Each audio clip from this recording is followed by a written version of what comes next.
When his daughter disappears, a desperate father turns to a psychic for answers. She's passed.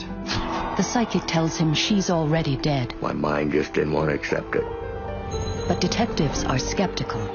As a detective, I have to look at hard, plain facts. But as her visions begin to ring true, they bring a warning. I really feel panic. Same guy that killed Stacy is going to kill again. Can the psychic lead police to a killer before it's too late?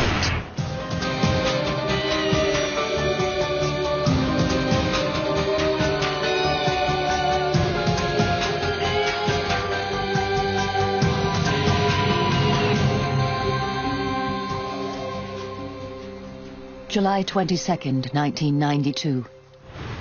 In Tempe, Arizona, a suburb of Phoenix. College student Stacy Hendrickson disappears from her apartment without a trace. She was just 21. For her father back home in Ohio, it's the worst thing he can imagine. I never ever thought I'd have to face this kind of thing in my life. My mind just didn't want to accept it. And then finally when it hit me, I just, like I say, my knees buckled and I just fell in the chair. In Arizona, Stacy was going to college, away from home for the first time. A compassionate, caring young woman, Stacy was training to help children with diabetes, a condition she herself suffered from. If she's still alive, her disease may be her worst enemy. There's a time element involved, and it's very serious. She's probably got approximately 48 hours before she'd go into insulin coma. Tempe, Arizona detective Alan Reed is placed in charge of the investigation. He begins at her apartment, where she was last seen. We knew that Stacy was missing and that she was diabetic, and I found inside the refrigerator her insulin, which she needed to take. And we thought that she would have taken that with her if she had gone voluntarily with someone. But it was obvious that there had been some type of force used, as we had two forced open doors. Stacy's roommate Virginia was at her mother's the night Stacy disappeared. She provides a list of friends for police to talk to. Reed hopes one of them will know where Stacy is. But back in Ohio, 2,000 miles from the investigation, Stacy's father can't just sit back and wait. A neighbor convinces him to talk to a psychic. Hi, I'm Raleigh. Hi, Neil. I felt some desperation in his voice that kind of made me realize that whether he was skeptical or not, he was at wit's end. Gail St. John claims she can see and feel things that most of us cannot. Her gift has helped to find other missing children. Maybe she could find Stacy. When I started looking at Stacy's picture, and I was just kind of, just picking up vibrations between looking at the picture and feeling Raleigh, and just kind of, and all of a sudden, just, it was so fast, Stacy was next to me, and I kind of took Raleigh's hand and said to him, I have to tell you something. Stacy's gone. And I just kind of a lump in my throat. And she starts describing an area. I'm seeing this building that's saying that there's a small building about probably 12 by 14. And she said there's water real close by. What does it all mean? Could Stacy be showing Gail where to find her body? Then I looked down, straight down, and the dirt was cracked. And I had never seen anything like this before. She was like in her own little world, but if she wasn't in no trance, she just basically was walking around the room and just talking. I started thinking that she's actually right there. But Gail St. John is picking up more than just visions. Along with voice and showing me pictures, that she was impressing with feelings.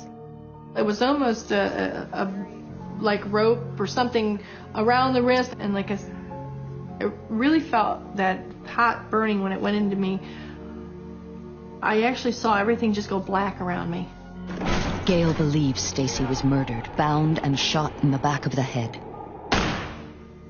But there's a lot of things you try not to go into as far as those details. Whether she was real, it was an act, whether I having the skepticism that I had, and being 2,000 miles away or 1,800 miles away, I just didn't know. I couldn't say it was for real or it wasn't at that point in time. Later on, that's a different story, but right then Back in Tempe, Arizona, Detective Reed's investigation continues. He has few leads, but forensics have unearthed one important clue. Whoever forced their way into Stacy's apartment left fingerprints behind. Maybe someone in Stacy's apartment complex saw something. Have you heard anything unusual in the last several hours? No. Reed gets lucky. Stacy's neighbor across the hall witnessed the break-in. Pushing on the door and banging on the door. Who was this mysterious intruder? Did he kill Stacy as the psychic believes? The disappearance of a 21-year-old college student in Tempe, Arizona sends a desperate father to a psychic. But what she sees, he doesn't want to hear. She tells him his daughter is already dead. But police believe Stacy Hendrickson has been abducted and could still be alive. Now they've found a witness who could lead them to Stacy. He hears the sound of steps coming up to this second-floor apartment. And as he is awake, he hears some pounding on the door. So he looks through the peephole and he sees this young white male, approximately 25 years old, banging on the door. Banging on it, there's no answer or anything, so finally He tries forcing open the door with his shoulder, with his hands, and then does a little drop kick and then makes entry. What concerned me is the neighbor doesn't call the police. Told me that it was his opinion that this was a boyfriend-girlfriend dispute. He didn't want to get involved. He told me that the person that entered was a white male, clean-cut looking, and was wearing a very distinctive black T-shirt. And he said that this had on it a skull. In Ohio, Roland is desperate to find out anything about his daughter, so he calls Detective Reed and tells him about Gail St. John and her strange visions. At first, his request falls upon deaf ears. I considered psychics and stuff that they did, the word I use is mumbo-jumbo. As a cop, I have to look at hard, plain facts. And so, as a courtesy, and it was a courtesy to Raleigh, we contacted Gail St. John. Would this be the phone call that would change the course of Detective Reed's investigation?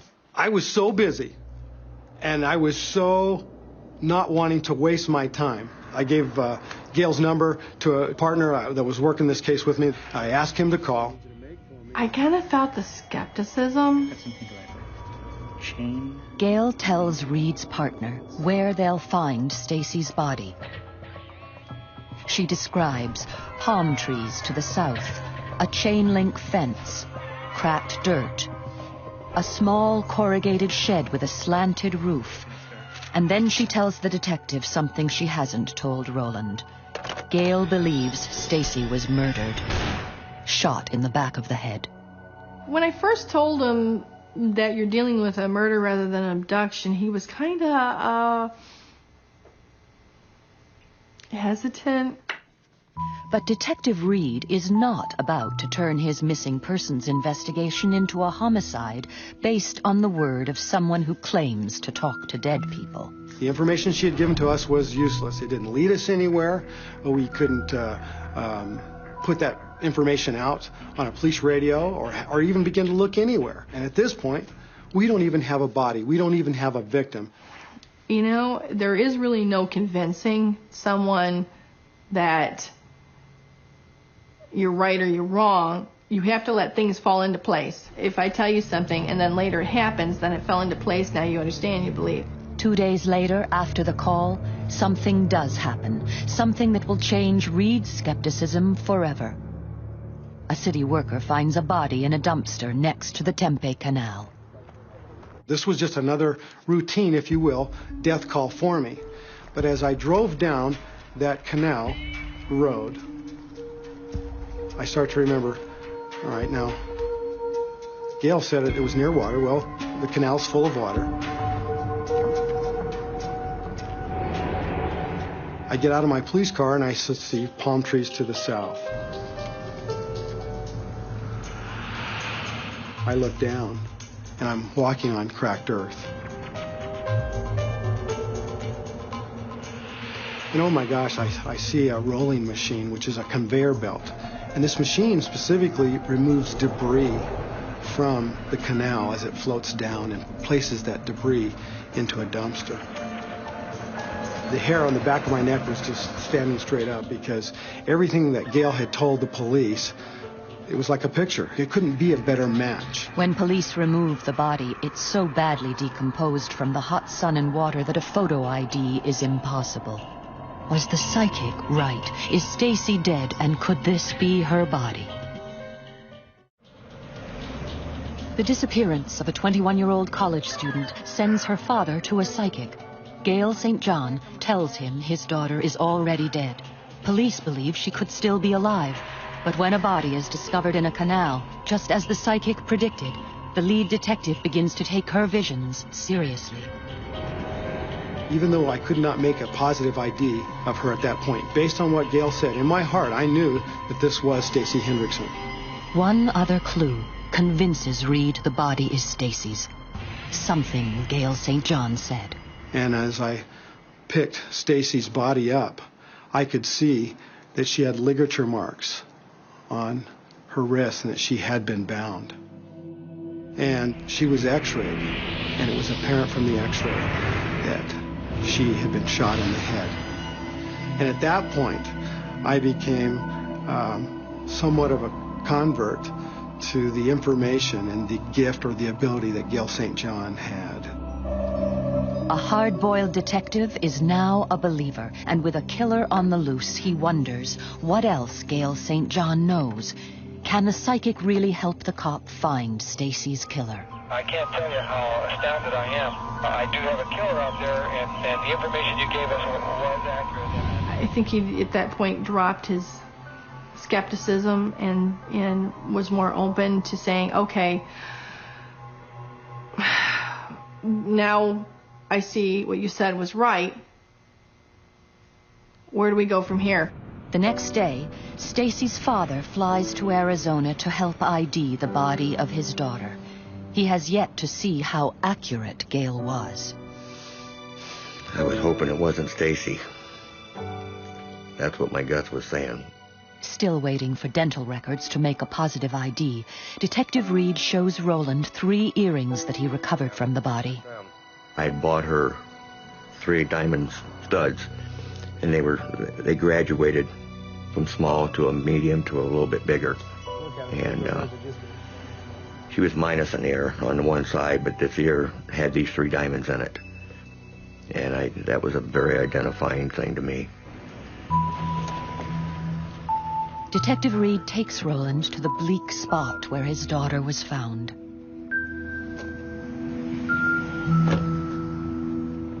When we got there, he was amazed. He was amazed at what he saw, that were really exactly as Gail had said.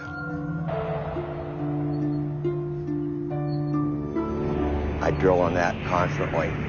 To have to come and find your daughter or your son in a situation like this where they wind up basically, dumped in a dumpster like garbage. It's pretty hard to take. It just...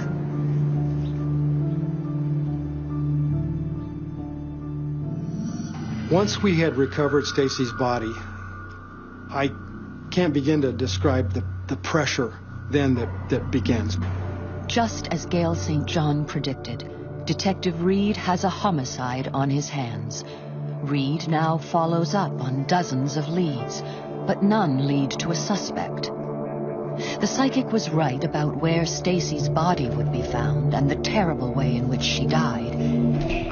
Detective Reed, Days after discovering the body, Reed gets a disturbing call from Gail. I really feel panic. I feel panic. She says the killer is about to strike again.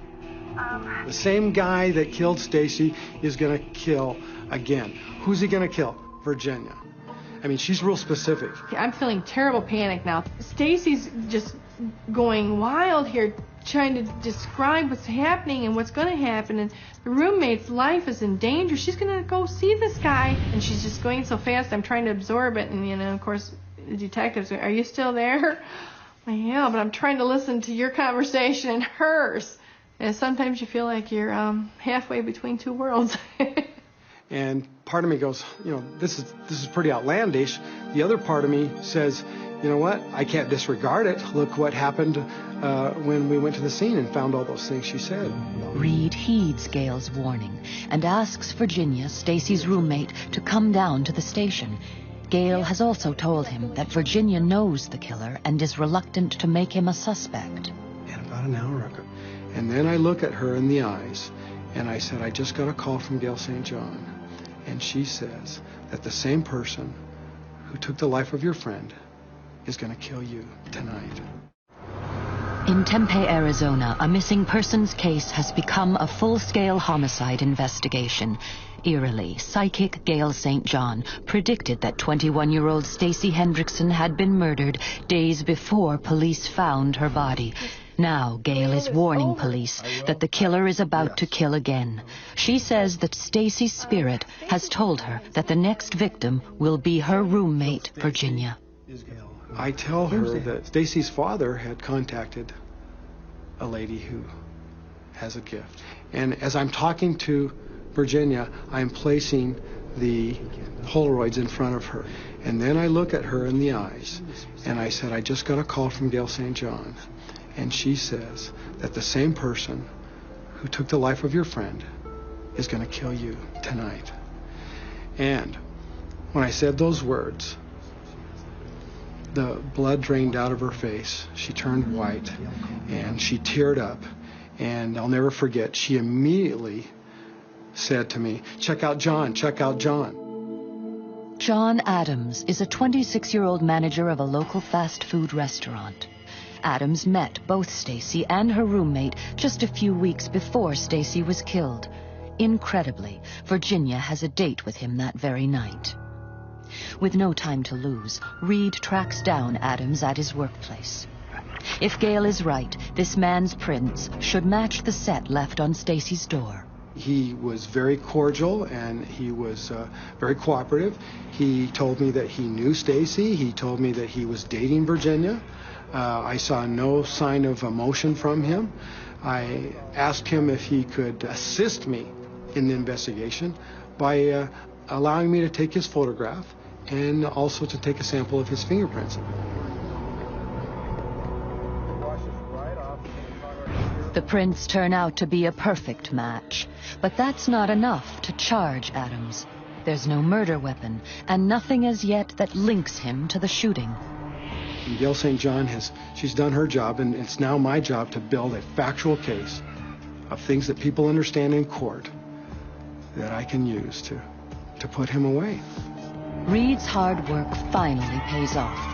Adams does own a skull t-shirt that matches the one the neighbor saw the man banging on Stacy's door wearing. Not only that, but it turns out that Adams had recently bought a gun, the same caliber as the murder weapon. Armed with the new evidence, Reed pulls Adams in for questioning. Once again, Gail St. John's eerie predictions are confirmed. So everything is now just adding up. Everything points to John Adams. And I need to convince him to make this right, to tell the truth. We began the interview and talking about, really, John. In the back of my mind is a warning that I received from Gail St. John. And she has told me I need to be very careful with him. John is full of rage and anger, but she tells me that he can change from this nice, courteous young man to a raging bull. I need you to know that... And at a certain point in the interview, I could tell that John was ready to talk. John began to weep. He did tell me at that point that he did kill Stacy Hendrickson. He did what? That this was a murder, and I would have to charge him with a murder. In the twinkling of an eye, and becomes this raging bull and attacks me. No! No! Again, what Gail St. John had said was true. This man attacked me. John Adams is charged with the murder of Stacy Hendrickson, and he eventually makes a full confession. In court, the final terrible moments of Stacy's last night alive were revealed. On July 22nd at 2 a.m., Adams arrived at Stacy's apartment, fueled on drugs and alcohol. He banged on the door, kicked it in, and chased Stacy into the bedroom. There he shot her in the back of the head, her pillow muffling the sound of the bullet and the bedsheets catching the spray of blood. Adams then wrapped her body in the blood-stained sheets and dumped the evidence in the Tempe Canal. Days later, it was siphoned from the water and deposited in a dumpster, the exact location described by Gail St. John. I went on to work homicide almost 10 years, and in those 10 years, I never, ever dealt again with someone like Gail St. John. Stacy saved her roommate's life. That's what it boils down to. If she hadn't said it to me, if she hadn't got that across to me, then we would have had another murder. In court, Adams pleads guilty to manslaughter and is sentenced to 29 years in jail. I figure you'd have to be a little crazy to do something like that, but I don't know how they feel. What promotes them thoughts to do things like that to some innocent person. After all, she was in her room bed, sleeping. She wasn't bothering anybody. So, you know, why?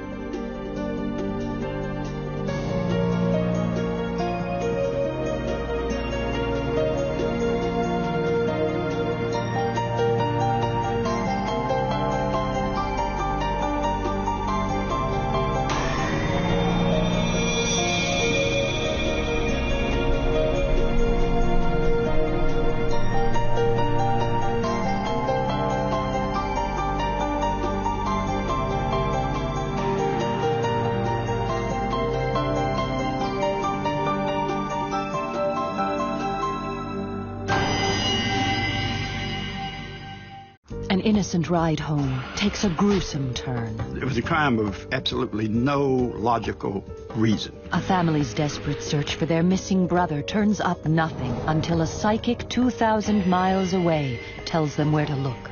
This is where you have to go, and this is where you find your brother's vehicle. She had a lot of details. She didn't get them from us. She didn't get them from the media. But her visions make legal history. There was total and complete silence during her testimony. Never heard anything like that before.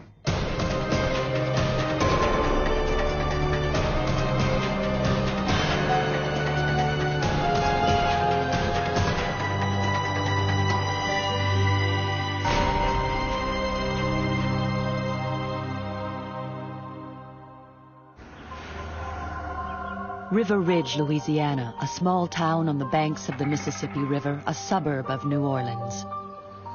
Pretty much people in River Ridge know each other pretty well. It's just sort of a small slice of American pie type of community.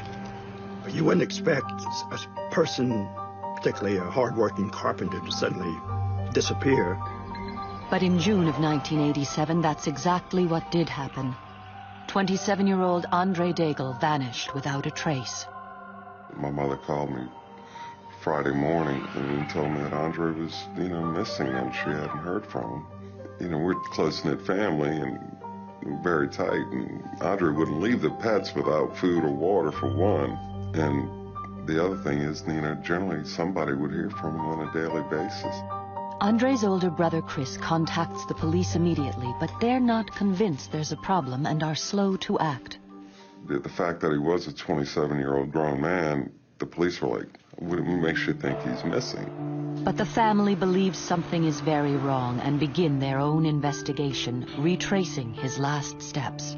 Are you sure you haven't seen this guy? The night he disappeared, he and Nick Shelley went to have dinner together, and then they went out to Mitchell's to shoot some pool. Andre and his best friend Nick were playing pool for beers. Loser buys. Andre lost the first game, and at the bar he met a young woman who called herself Thelma. And they chit-chatted, just make a small talk, just both being patrons in there. When I talked to Nick about it, he tells me that he felt that she seemed to kind of hide her face, so he really didn't get a good look at her. It was a bit odd, but, you know, that's just something you don't think about. I mean, these are the things you think about later, after they played a few games and had a few drinks. You know, they were getting ready to leave, and that's when Thelma asked Andre for a ride home. Andre agreed, and Nick Shelley went home separately in his own car. It's the last time he will ever see his best friend. 4 days pass, and nothing. 2,000 miles away in California, Andre's sister Elise is desperate to help. A friend suggests she visit a psychic. When she came to see me, Elise told me she had a brother that was missing. I just asked her if she brought a picture of her brother and a map with her. And she said yes. Rosemary Kerr lives in Escondido, California. She claims she has a special talent for finding missing people. She'll need it. She's never been to Louisiana and never met the Daigle family. When I go to the picture, I don't need to look at it because the minute I put my fingers on it, I get vibrations. So my fingers, say it's like somebody reading Braille. I'm making my connection. Everybody else is out. The connection Rosemary makes is immediate and profound. As I'm touching the picture, I'm seeing all these things behind my eyes. I was telling Elise how I see her brother in his dark vehicle, and she denied this. She says, no, he drives the little white car. But I needed to go with the dark car because this is what Andre was showing me. Elise is not aware that her brother has recently bought a new vehicle, a black Ford pickup. When Elise said, oh no, he has got a white car, I thank God that I had myself programmed that I do not listen to anybody else but only what comes in, whether it's right or wrong. I cannot change that. Now Rosemary focuses on the map of Louisiana. And as I run my finger along the maps, my fingers tell me where to stop. It's a vibration in my fingers. And I stopped and I opened my eyes and I asked Elise, I says, Elise, do you know this place? Do you recognize this? Right in here. And she says, this is Slidell. She says, I know it. I says, if you know this place, you have to do it now, do it quick. This is where you have to go. And this is where you find your brother's vehicle and find out where he is. Slidell is 30 miles from the Daigle home in River Ridge. Chris and the family had just arrived back after a full day of searching. They were not prepared for what would happen next. We were all in the kitchen with the maps laid out, trying to figure out, okay, where are we going to go tomorrow? What are we going to do? That's when the phone rang, and my mother got the call from Elise. I just had a reading with the psychic here. You know, she says, the lady says to go to Slidell. Well, man, when she said that, everybody in the room just got shook. You know, you could feel goosebumps, and it was like a spirit had walked through there and touched you on the shoulder just to let you know, this is real. You got to go. Within minutes, Chris and his family are racing towards Slidell, guided, they believe, by the spirit of their missing brother. They went out in their vehicles to look for Andre. I told them to talk to Andre. And Elise said, why? I says, I want the open connection. So we did, we knew he was frightened. We didn't know if he was alive or not. And we just wanted to reach out to him, and let him know that, his family was there. So. Then, incredibly, there on the interstate, Chris spots Andre's truck ahead. The black pickup is heading towards Slidell, exactly where the psychic said it would be. I actually kind of passed the truck up at first. I didn't even expect to see it, really, but drove up. Hey, was that it?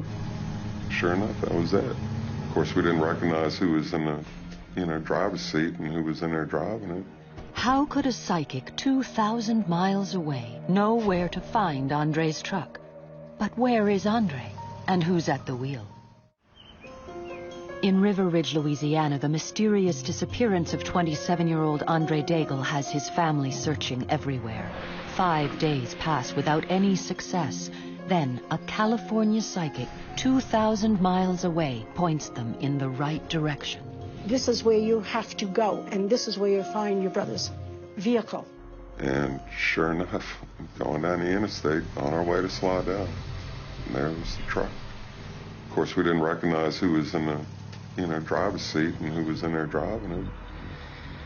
So we decided at that point that we'd just kind of stick with them and see where they led us. Chris tails the truck for nearly 30 minutes. Suddenly, the truck veers off the interstate and leads them down a deserted side road. And there's no lights. It was pitch black out there. So I'm kind of sitting back about, 50, 60 feet from where they were. Didn't want to get too close, but we wanted to stay close enough that if they left or did anything, we were there. They turned the truck around, facing back towards us, and then they killed the motor and turned the lights on. Well, that was very spooky, because now we knew that they knew we were following them. They drove by real slow and just kind of checked us out and looked at us, And as they got by, they took off. We just drove down that road not seconds before, and it was empty. Here we are 30 seconds later, we go down the same road, and who do we see? A police car. As luck would have it, they ran across the only patrol car in the Pearl River area parked alongside the road that they were on. We're all yelling, "Yeah, get that truck. Man, this is my brother. That's his truck. He's missing. You got to stop these guys." And that's when we got into a high-speed chase.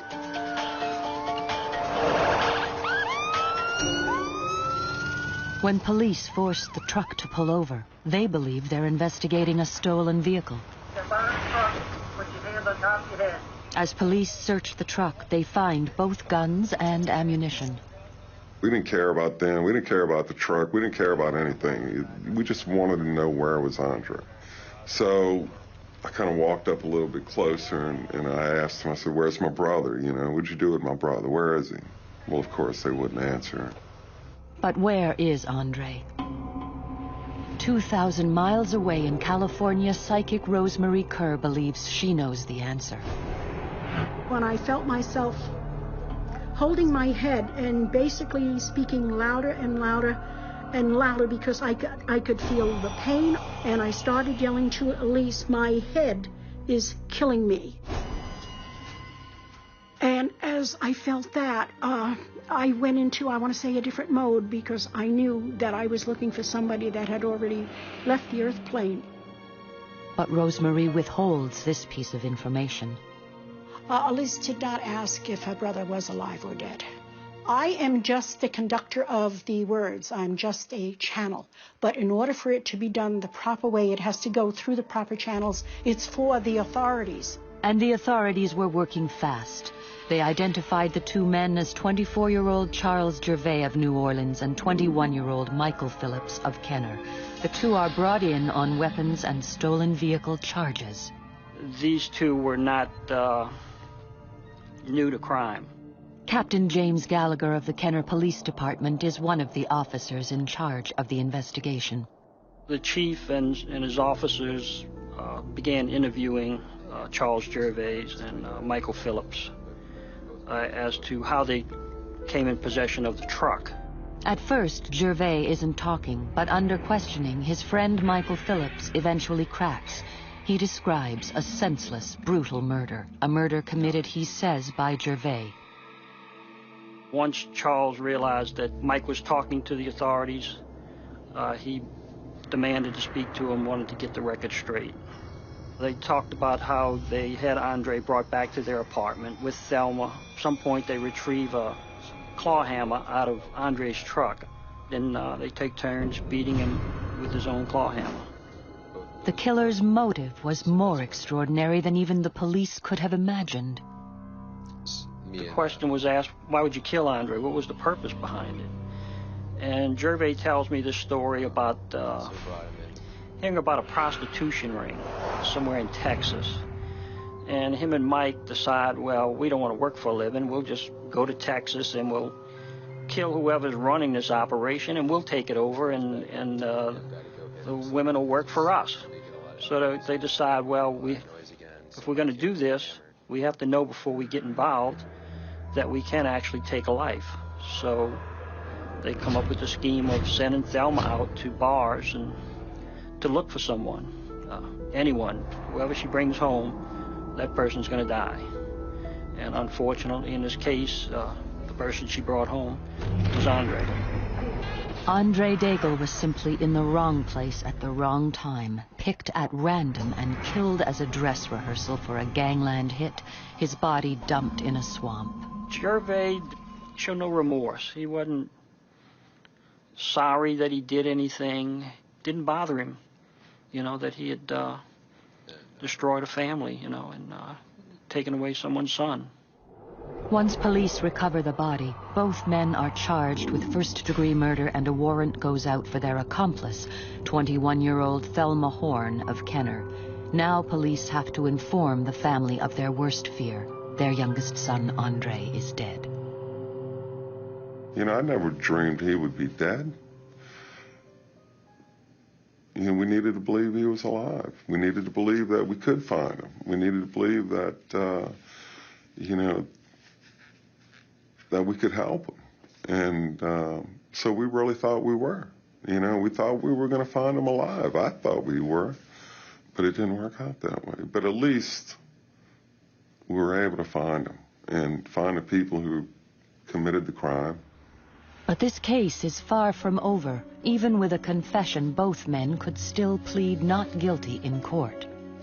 If the defendant doesn't take the stand and doesn't testify on his own behalf, you cannot use his statement against him.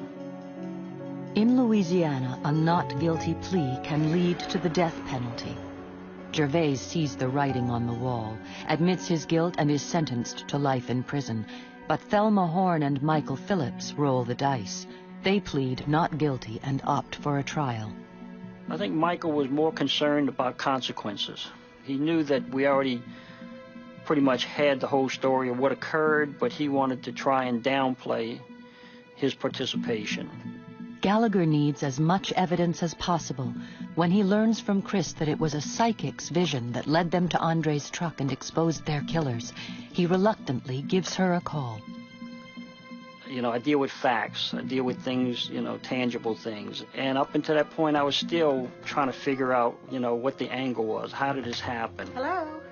It was a phone call that would change a cop and make courtroom history. There was total and complete silence during her testimony. Never heard anything like that before.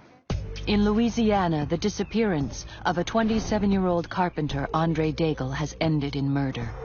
A California psychic has helped the Daigle family and police track down the killers. Now the police must work with a psychic to make sure the suspects are locked away forever.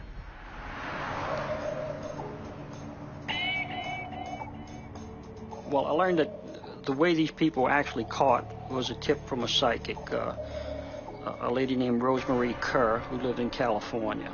When Captain Gallagher contacts Rosemarie, she recounts the details of her reading with Andre's sister. It's like I'm into Andre's vibration. I'm getting more and more headaches coming in very, very strongly. Well, she was talking about, I'm feeling pain to my head right now as I'm handling his photograph. I already knew from the investigation that Andre had been beaten with a hammer.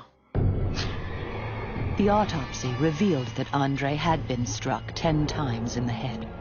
She talks about where the body's at and where Andre's at.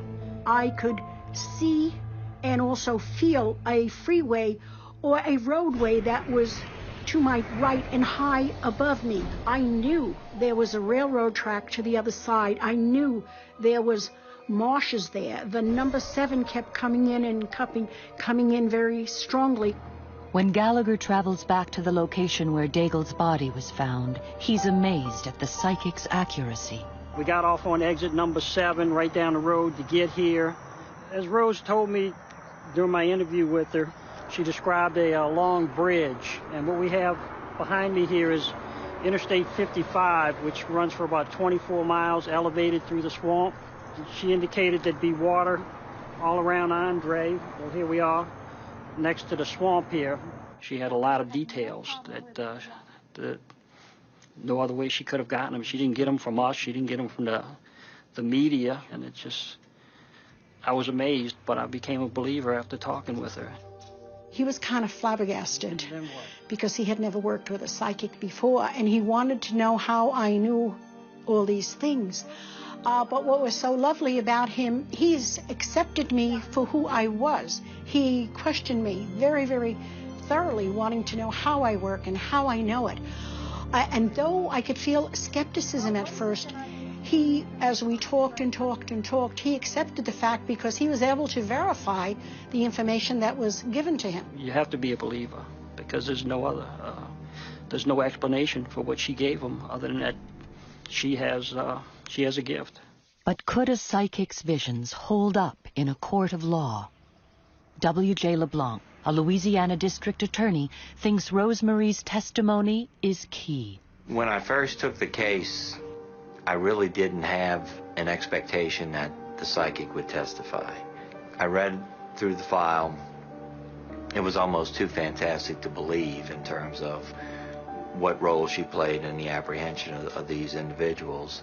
But I did want to meet her to verify that that is exactly what happened, which was what was in the report. When I met with her and we discussed exactly what she did and how it did, I realized how compelling it was and that the jury really needed to hear it. The jury needed to hear why the family left River Ridge and drove to Slidell and how they just happened to run across their missing family member's truck with the killers in it. From an evidentiary standpoint, there were some people in the office who were skittish about using a psychic during a trial. My position was that she was a fact witness, and based upon what she saw, someone else relayed that information to someone else, which led to the arrest of the defendants.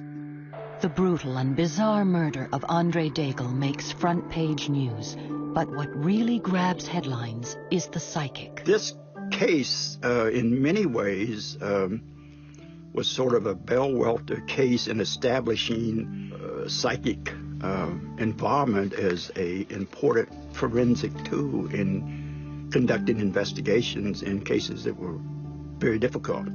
Richard Boyd was the court reporter at the Daigle trial.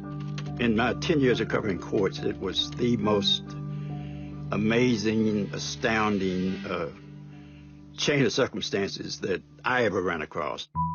It would be the first time in U.S. legal history that a psychic would take the stand and describe how her visions helped to solve a murder. Well, I had never been on a witness stand, and I would be the first in doing this work as a psychic, testifying, but I didn't feel any qualms, no pressures or anything. It felt like it was the normal thing to do. February 2nd, 1988, 1 year after the murder, the state presents its case to a packed courtroom. W.J. LeBlanc, the DA, outlines for the jury the gruesome details of Andre Daigle's last hours. On the night of June 9th, 1987, Andre Daigle was playing pool with his best friend, Nick Shelley.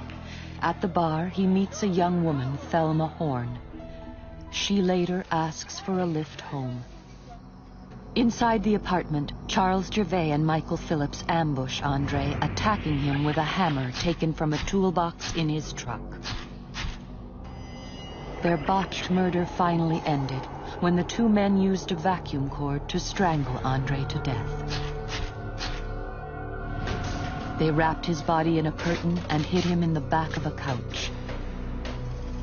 The following night, they dumped his body in a swampy marsh below the causeway. The evidence against the two men is compelling. Now the DA calls the psychic to the witness stand to help seal the prosecution case. You could hear a pin drop in that courtroom. I mean, people were just enraptured by it, just totally focused on her. Thank you. There's an old Rosemary Kerr tells the jury how her vision led the Daigles to Andre's missing truck. You know, the emotion, it was just a chill went through the room. At the close of the state's case, faced with the evidence, Michael Phillips changes his plea to guilty. He was headed straight for the electric chair. The evidence was overwhelming. The jury was hanging on every word of every witness from Rosemary to Chris Daigle to Nick Shelley. Even someone as slow as Michael Phillips, I think, could sense that this was heading to the direction where he was not going to like. Without that information provided by Rose, which eventually led to the arrest, he would have been possibly another John Doe, unsolved homicide. In a separate trial, the killer's accomplice Thelma Horn is found guilty of second-degree murder. With the help of the psychic's testimony, all three are serving life sentences. That was the first time that a psychic had ever testified in a criminal trial. And to my knowledge, I don't think that one ever has testified since. It was a fairly unique set of circumstances that led to her testifying in the trial. Because Andre Daigle was a very special young man, and there was just this feel about the trial that everything was coming together to see that Andre's killers were brought to justice. And I think that Rosemary's testimony was a big part of that. I feel that this whole scenario wasn't in our hands, but in a higher power, and we all just did our job. And I have to give credit to the departments that work with people like me and realize if we can give them just one little piece of the puzzle, and that could help them, that's what we're about. The Daigle family was devastated. To this day, is still devastated to a large extent by this senseless crime. Andre Daigle, a promising young man who was hardworking, lost his life for absolutely no reason, for no discernible, clear reason. Andre was a great brother. You know, if you ever needed his help, he was there for you. You know, he was just a wonderful guy, thoughtful, kind, gentle. You know, after the funeral, people would just walk up to me, you know, guys we went to high school with, you know. I mean, 100 guys came to me and said, Andre was my best friend. I'm going to miss Andre. He was my best friend. I mean, he was everybody's best friend, you know. I mean, that's quite impressive, you know, to hear that from people. You know, his life was cut so short, I don't know if he had time to even figure that out. Here's Rosemary, you know, a little lady living out there in California, you know, 2,000 miles away from us. Think that someone has that ability, you know, to make contact and into the spirit world like that and able to help, but she's connected.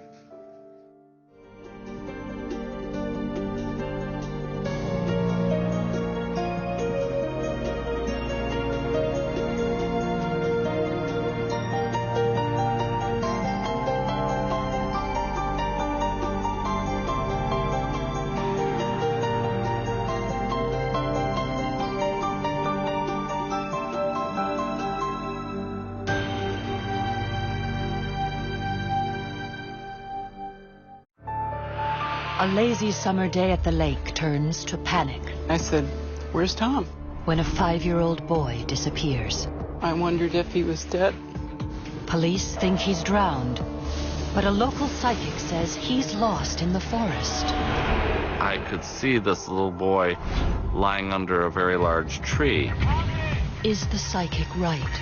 Is Tommy Kennedy alive or dead?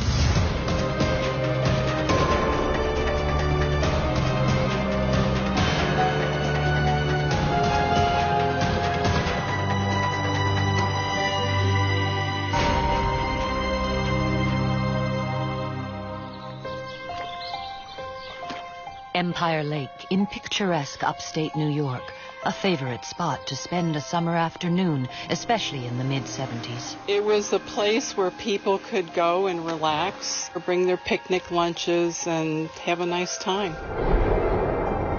But for Mary Kennedy, Empire Lake brings back memories of a day she will never forget.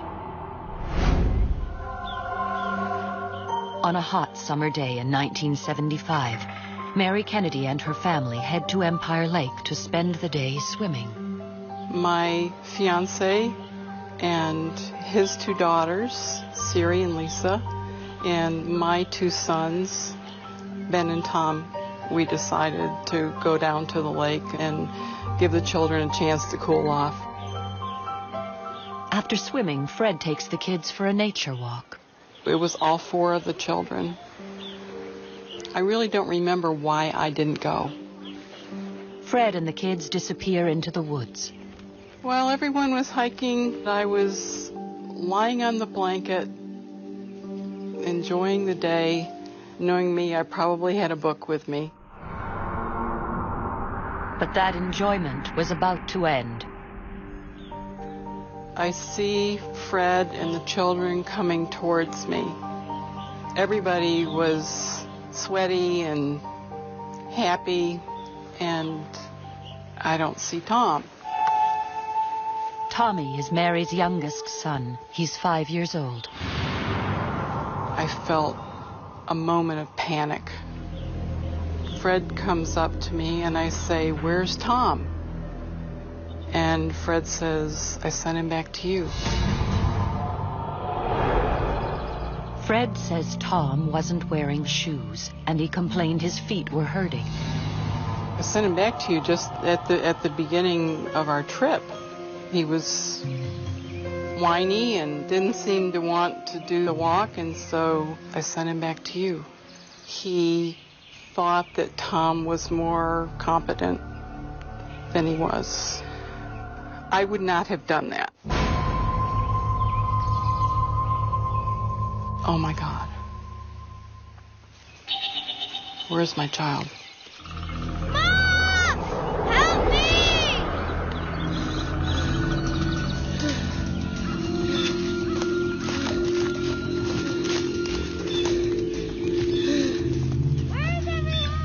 I remember just jumping up and starting to run around the lake, screaming for him.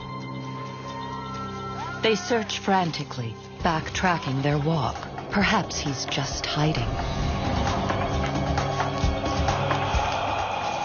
He was like a little imp, liked to play tricks on people. They were always busy doing something. Building tree houses, exploring the fields. He was delightful. But after 2 hours, no sign of Tommy. To add to their concern, a thunderstorm is moving in. They realize it's time to call the police. By the time I arrived, Tommy had probably been missing 2 or 3 hours. It was probably somewhere around 4 or 5 o'clock by that time. Dave Redsiger was a member of the local emergency squad in Spencer. What we did was contacted all the surrounding fire departments. I remember standing there and seeing the emergency vehicles beginning to arrive right down on the lawn. You know, they just bypassed the parking lot and they were setting up a command center down there on the lawn. It seemed like every car had a two-way radio going. He's wearing a white t-shirt and a pair of plaid shorts. I remember just regular people beginning to arrive. People standing in groups and being briefed and being told where to go. Nobody seemed to see him around the campsite. Nobody's seen him around the swim area. So you kind of narrow it down to 2 areas, the woods or the lake. I look over and they're bringing boats in. And that only means one thing. A dive team goes into the water to search for Tommy. Near the camping area was heavily dead woods, a lot of stumps, things that, you know, if somebody got in there, they could very easily get entangled underneath the water and not be able to get back to the surface. And I was just horrified. I was absolutely horrified. And I just wouldn't look at them. Absolutely didn't want to look at them. The dive team searches the perimeter of the lake, but no sign of Tommy. The storm is getting worse. Once the weather started to get bad and the lightning started getting pretty nasty, we had to call off the water search. 4 hours had passed since 5-year-old Tom went missing. And by that time, it was pouring. It was just torrential. And I'm thinking about this little 5-year-old kid with a bathing suit on, out there in the cold rain, in the woods somewhere. And I'm just so scared for him. 8 miles away, in the town of Spencer, 25-year-old psychic Phil Jordan hears the news. I ran across the backyard, and my landlord was standing in the back door, and she said a little boy was missing up at Empire Lake. She says they think he's in the lake and that he is drowned. But out of nowhere, the psychic has a vision. He can see little Tommy. I could see this little boy lying under a very large tree. That showed me that he was probably in the woods and probably not in the lake. Is Tommy Kennedy still alive, lost in the woods? Is the psychic right? And will anyone listen? In upstate New York, a massive search is underway at Empire Lake for 5-year-old Tommy Kennedy, who vanished during a family picnic. This little 5-year-old kid, Tommy! Out there in the cold rain. And I'm just so scared for him. The storm gets worse and day turns to night. We really started getting some nasty storm weather coming in, and it blew in quite heavy. A lot of rain. And of course with that we got a lot of thunder and lightning, and it got quite cold. The missing boy's father, Don Kennedy, a local reporter, arrives 8 hours after his son disappeared. He had been out of town, and he had rushed to the lake. Don begins frantically searching for his son, but now there's a new danger. With the lightning and the thunder, we were really afraid of ending up with, more searchers lost besides the boy. Redsicker has no choice. He calls off the search. Intellectually understood, but my little 5-year-old is out there still by himself. Tommy's parents are desperate. Don Kennedy remembers a piece he'd written about a local psychic. By coincidence, it's Phil Jordan. My 5-year-old child was lost. As far as I was concerned, bring in the National Guard. Bring in anyone who will help search for him and find him. I was not surprised that he called me. I felt that I might hear from some of the family. He was really pleading. He wanted me to come up to the lake at that time. The psychic says he can help to find the missing boy, but not just yet. I just knew that if I went there, I would become contaminated with everyone else's ideas and not follow my own self, my own psychic self. I remember saying to Don Kennedy, I'm really sorry, but I just can't come right now. I have to wait till daylight because I don't want to miss a clue that could help us to find him. With the search called off, and the psychic refusing to come to the lake until daybreak, Mary Kennedy is losing hope. I'm wondering if he's cold, wondering if he's scared. I wondered if he was dead. But back in Spencer, psychic Phil Jordan is already on the case.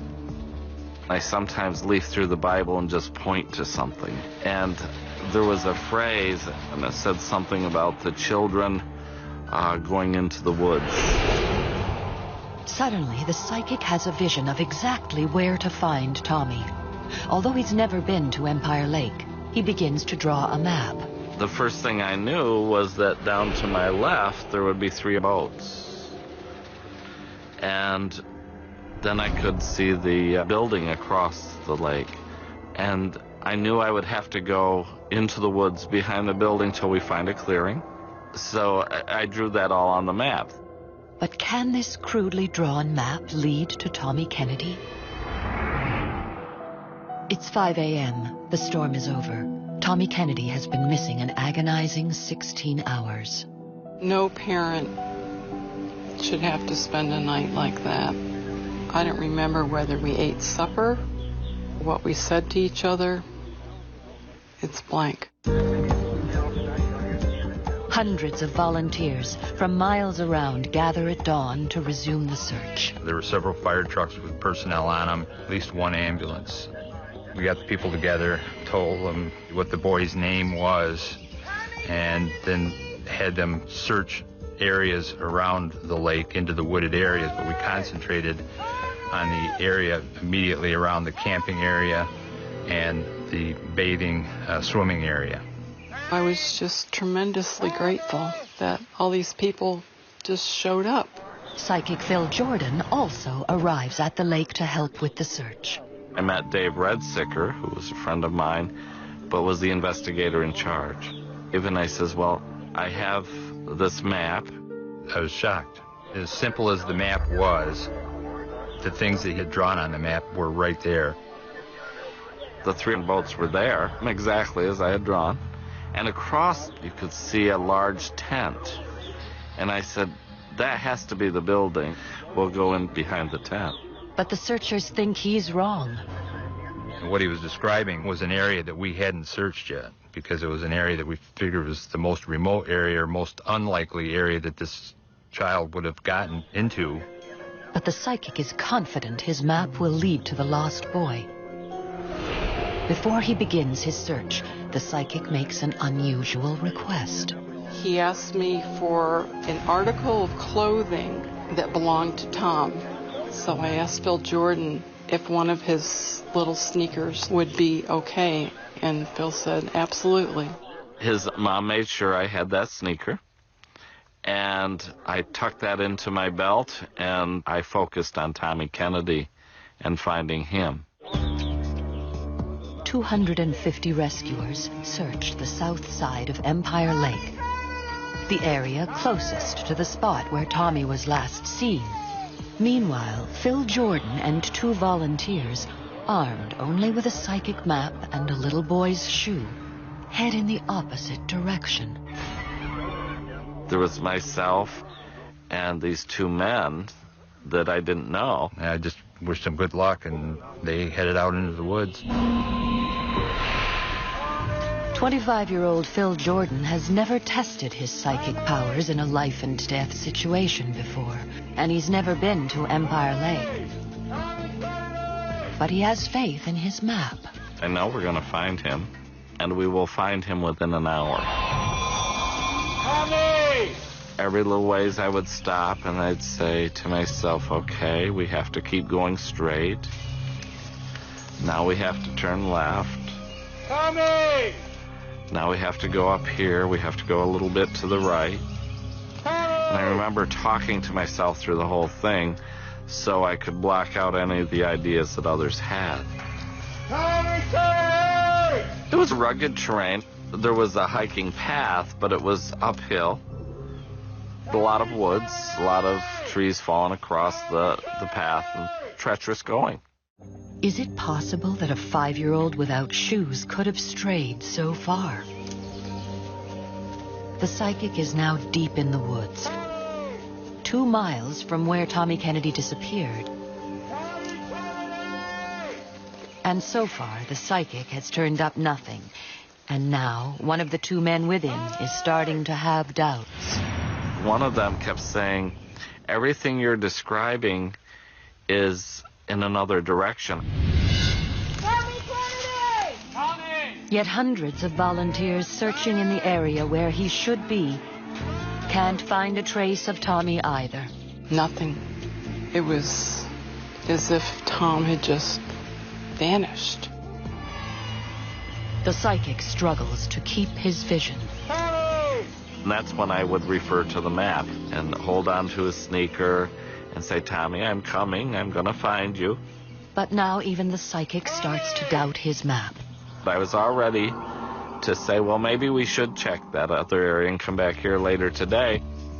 And then Phil Jordan makes a startling discovery.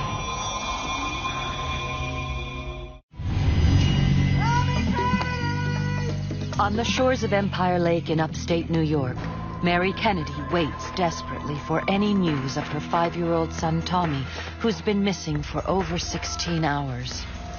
It was as if Tom had just vanished.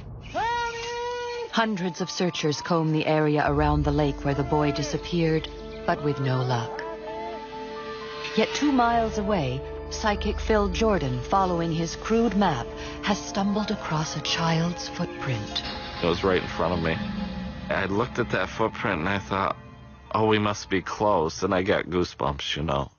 That footprint convinces the psychic he's on the right track. I said to the other searchers, now we have to find a clearing. It shouldn't be too far up here. So we continued on, and within moments we found the clearing. I just stood at the opening of the clearing and said to myself, okay, now which way do I have to go? I looked at it sort of as a clock, and I thought, we've got to go where the 11 is. And we went to that area, and there was another path through the woods. As he climbs a gully, Phil falls behind the other searchers, but he can still hear them calling out Tommy's name. And then, an answer. Help me! I'm over here! I woke up to the sound of people calling my name. Tommy! I started screaming, I'm over here, I'm over here. The fellow who tried to talk me into going in the other direction, he says, I hear him yelling. He's yelling for help. And so they all ran in the direction that the voice came from. I saw these men coming towards me with huge smiles on their face. I was very relieved that they had found me. Everybody was giving Phil Jordan congratulations. I could tell right away that he was the one that was responsible for locating me. I just dropped there and knelt there and thanked God that he had given me this ability and cried. You know, I just sobbed. It was very emotional. He was worried that he had done wrong. He was worried that he was going to be reprimanded. And it was quite the opposite. Everybody was so thankful. Tommy Kennedy had been missing more than 16 hours. One of the searchers reminds Phil about a prediction he had made. He says, 58 minutes. And I says, what does that mean? And he says, you told me we'd find him within an hour, and it was 58 minutes after we started. Tommy's rescuers carry him out to a nearby road. They had walkie-talkies, and they radioed for help, and soon the ambulance came to a road that was not far from where Tommy actually was. And the news that Tommy is safe is radioed back to the lake. Someone comes up to me and tells me that Tom has been found. It's like heaven opened up. I was just so grateful. And almost instantly, there he is. After almost 2 days of anguish, mother and son are reunited. He says, I was camping, Mom. I slept next to a stick. It's a miracle. It's a miracle that he's found, and it's a miracle that he's okay. Phil Jordan's visions had been right from the beginning. Tommy Kennedy hadn't gone near the lake. Instead, he had wandered deep into the forest. I immediately started crying and whining as I was walking back, and I'm sure that contributed to me getting lost. I probably wasn't paying attention to the marks on the path. I just started running in circles, and within a very short period of time, the clouds rolled in. And that first lightning bolt came down. Then I was terrified, and I started running and running and running. Wet, scared, and exhausted, he remembered what his mother had taught him. I taught my children standard safety, which is you don't go near the water when there's lightning. Find a sheltered place. I came upon a sort of a clearing, and I found a nice large stick to fend off any attacking animals. Phil had marked just such a clearing on his map. I was completely exhausted by that time, so I didn't have any trouble at all falling asleep. How could a psychic with a crudely drawn map succeed where 250 rescuers failed? If it hadn't been for Phil, and his map and his abilities, we either wouldn't have found him for a long time or we may not have found him at all. I'm certain that Phil Jordan saved Tom's life. Word that Phil Jordan had found a lost boy using his psychic abilities is big news. Even the local sheriff, who is not in the habit of using the paranormal, recognizes his achievement.